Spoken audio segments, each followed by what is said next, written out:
Syrian war has led to a devastating humanitarian crisis, but the collateral damage doesn't end there. When we talk about Syrian refugees, certain images immediately come to mind, but often forgotten are these guys, the four-legged survivors left behind.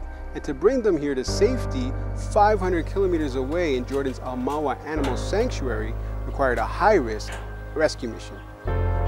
Syria's Magic World Zoo once had 300 animals. As people did their best to escape the bloodshed, those animals were left for dead. And after years of war, only 13 of them remained. That's when an international animal welfare group came up with a dangerous rescue plan. It required a convoy of security vehicles to take them through several checkpoints from Syria through to Turkey and eventually fly them out to Jordan. For the mission to succeed, everything needed to fall into place. Leading the July 2017 charge were some veterinarians from a Vienna-based animal welfare organization. So we are right here on the border. It's a little bit surreal situation. You have minefields behind and a lot of military, but we are here to rescue the animals, so you really have to focus. After a lengthy wait, they were given the green light. So it was really incredible exception to leave the border open for us and from both sides and to manage to have the animals here.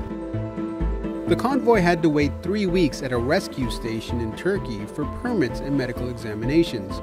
That's where Okan Aflaz came in.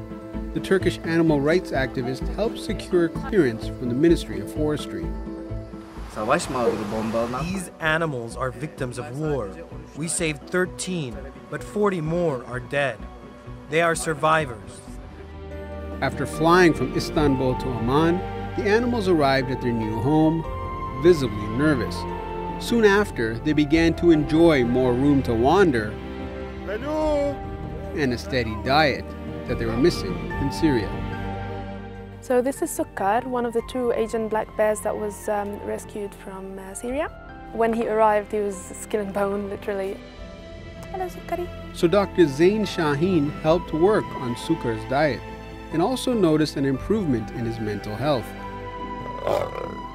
She says it's a lot of stress on the animals to be sedated, transported, and then to wake up in a cage. I think it's pretty much the same suffering, whether it's a human being or an animal or even a tree. But when it comes to the animals, I think it's just the voice that differs. The challenges are obvious: physical injuries and psychological damage. But they are quick learners. When Sukkar sees his green food truck in the distance, he does what he can to get a better look, and then goes for a swim. A far cry from his living quarters in Syria. I really believe that animals bring people together. It's quite amazing how everybody works, even though they're not friendly to each other. But with animals, it becomes, let's all work together and get those animals to safety. After an exhausting journey from a war zone to a new home, these animals can now begin a longer, but a much safer, road to recovery. Aadel Haleem, Straight Talk, Jerash, Jordan.